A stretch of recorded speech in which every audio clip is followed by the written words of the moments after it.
संत रामपाल जी महाराज इसका कारण बताते हैं कि जब धर्मपरायण राजा परीक्षित के राज्य में कलयुग ने अपने पैर पसारने चाहे तो कलयुग के प्रभाव से राज्य में अनिष्ट और अप्रिय घटनाएं होने लगी।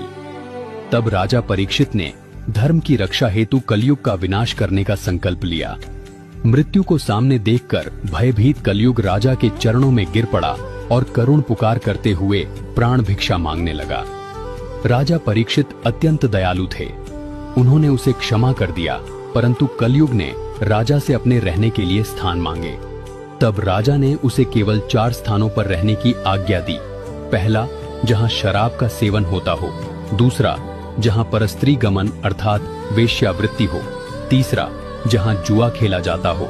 और चौथा, सोने में। समय का चक्र देखिए। एक दिन राजा परीक्षित वन में शिकार खेलने गए और अपने मार्ग से भटक गए।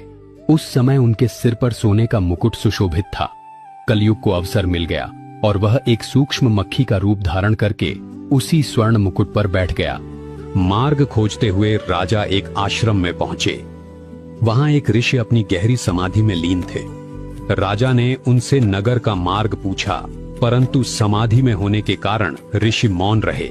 सोने के मुकुट में बैठे कलयुग के नकारात्मक प्रभाव से राजा में दुर्बुद्धि उत्पन्न हो गई। स्वयं को अपमानित मानकर राजा ने विवेक खो दिया और पास ही पड़ा एक मृत सर्प उठाकर ध्यानमग्न ऋषि के गले में डाल दिया। जब यह बात ऋषि के पुत्र को ज्ञात हुई तो उसने उसी क्षण श्राप दे दिया कि जिसने मेरे पिता का घोर अपमान किया है, आज से ठीक 7वें दिन तक्षक सर्प के डसने से उसकी मृत्यु हो जाएगी। दर्शकों, इस दृष्टांत में एक बहुत बड़ा आध्यात्मिक रहस्य छिपा है। सोना केवल एक धातु या आभूषण नहीं है, यह कलयुग का वास स्थान है।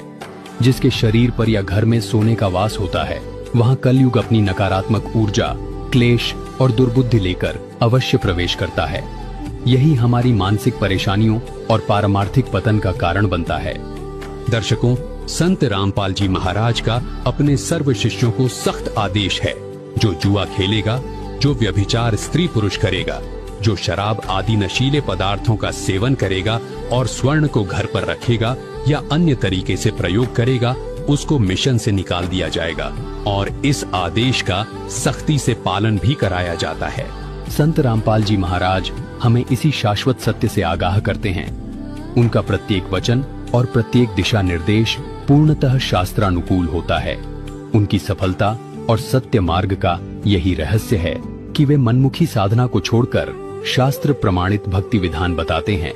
इसीलिए वे अपने अनुयायियों को परहेज कराते हैं कि यदि इस माया रूपी कलयुग में शांति, सुख और परमात्मा की भक्ति का सच्चा आनंद प्राप्त करना है तो स्वयं को इन 4 वस्तुओं से मुक्त रखें। आपके पास या आपके घर में सोना नहीं होना चाहिए, क्योंकि जहाँ सोना है वहाँ कलयुग की छाया है।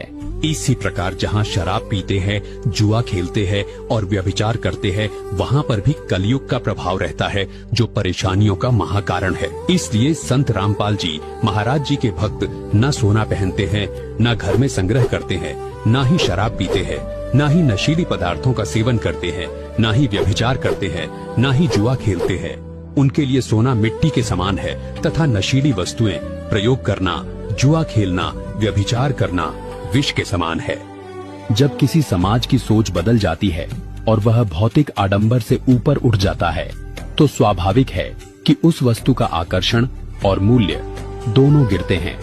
अर्थात यदि भविष्य में बड़ी संख्या में लोग परमात्मा के अवतार की शरण ग्रहण करेंगे और सोने को महत्व देना छोड़ देंगे, तो सोने की मांग घटेगी और उसका मूल्य भी गिरना स्वाभाविक है।